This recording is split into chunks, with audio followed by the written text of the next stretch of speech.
की चीज़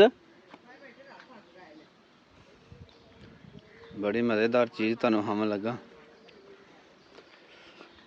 टटीर ने आंडे दिते हुए ने किसी नू नेड़े नहीं आवन देंदी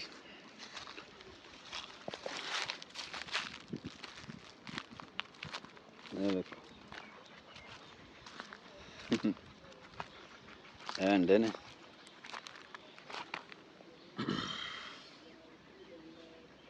नज़र आ रहा जी किन्ने उन्हें छोटे छोटे कंकर लिया के साइडों ते रखे ने तिनके जे रखे ने अंडे ने काफ़ी दिनों तो बेचारी इत्थे बैठी हुई है ये अंडियां की वजह तो जमीन नहीं वाही इधर वाली कनक का वड्ड पिया होया है पनीरी नाल बीजी है ते ये वड्ड छड्ड ही दिता है असी क्या मौज करे इन्हां दा बड़ा ध्यान रखना चाहिए कोई बंदा नेड़े आ जाए तो कुछ नहीं कहती मैं आया तो ना वो चली गई वो सामने कोई कुत्ता या कोई जानवर आ जाए एक वो बैठी है वो सामने अगर तुम नज़र आती भी पनीरी पट से एक इधर फिरदी वो सामने जे कोई कुत्ता बकरी जानवर कोई चीज़ आ जाए ना फिर तो इन्हां दा इन्ना रौला होंदा है ना सिर ते चुक लैंदियां हर चीज़ मैं हुण थोड़ा जिहा साइड ते हुन्ना फिर अपने आंडियां ते जाणगियां दोवें एक किनारे एक मादा है आसे पासे है मकई है सारी तुहानू नज़र आ रही वो वेखो वो पहुँच गई वो तुहानू नज़र आ रही पनीरी दे वट ते एक वो बैठी है एक वो बैठी थोड़ी देर और थोड़ा दूर जावांगा तो अपने अंडियां ते आ जाणगियां मैं थोड़ा जिहा होर है साइड ते हुन्ना फिर तुहानू चेक करावांगे अपने अंडियां ते जाणगियां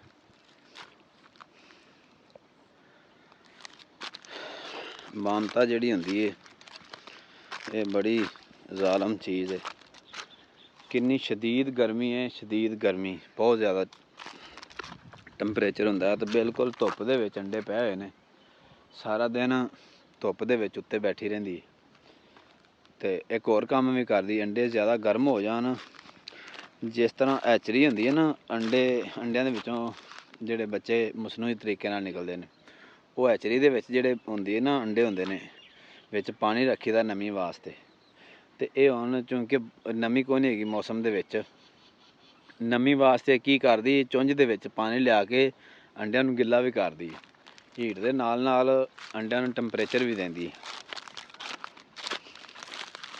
चिबड़ां दी गल है जी नज़र मारो चिबड़ बड़े खाई दे हुंदे सी सीलां दे विच चिबड़ कपाह दे विच चिबड़ नरमे चकींदे सी नरमिਆਂ ਦੇ ਵਿੱਚ बड़े चिबड़ हुंदे सी चलो चलियां जाओ हुण मैं तो साइड पे हो गया फिर भी नहीं जा रही जे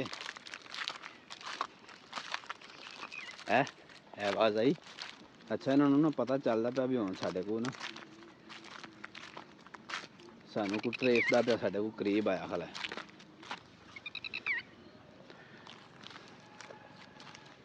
नज़र मारो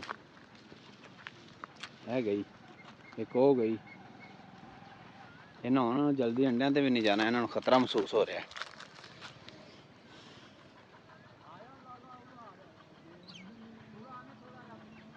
हाँ जी खैर है लो जी बंदा आ गया एक मिलने वास्ते हाँ लाला की हाल है वालेकुम सलाम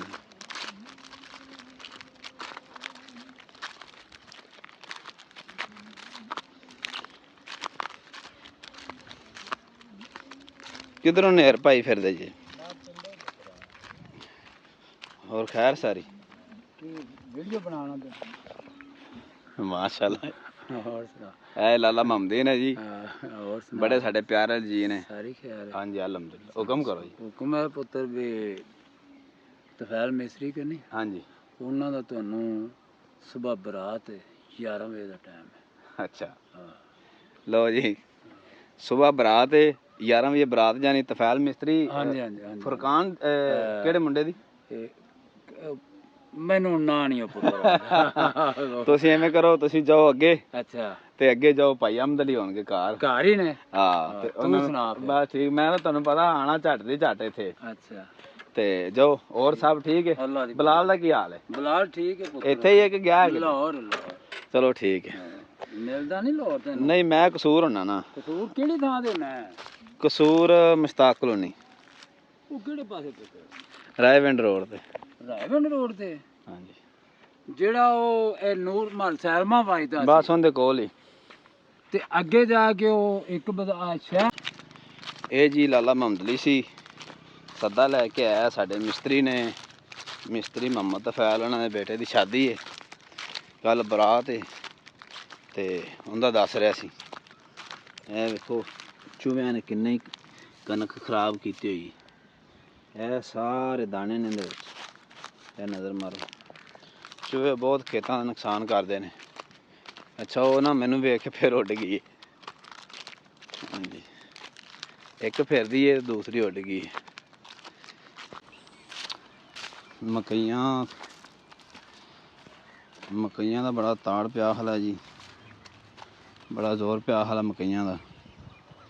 ਦੂਰ ਦੂਰ ਤੱਕ, ਜਿੱਥੋਂ ਤੱਕ ਨਜ਼ਰ ਜਾਂਦੀ ਹੈ ਸਾਡੇ ਏਰੀਏ 'ਚ ਮਕਈਆਂ ਹੀ ਮਕਈਆਂ ਨੇ। ਦੂਸਰੀਆਂ ਫਸਲਾਂ ਦੀ ਕਾਸ਼ਤ ਘਟ ਗਈ ਹੈ, ਮਕਈ ਦੀ ਤੇ ਆਲੂ ਦੀ ਬਹੁਤ ਜ਼ਿਆਦਾ ਕਾਸ਼ਤ ਹੈ। ਔਸਤ ਵੀ ਮਾਸ਼ਾਅੱਲਾ ਬਹੁਤ ਅੱਛੀ ਆ ਰਹੀ। ਬਸ ਕਿਤੇ ਲੋਕਾਂ ਨੇ ਪੱਠੇ ਪੁੱਠੇ ਬੀਜੇ ਨੇ। ਮੈਂ ਕਿਹਾ ਤੁਹਾਨੂੰ ਮਕਈ ਦਾ ਵੀ ਨਜ਼ਾਰਾ ਕਰਾ ਦਈਏ।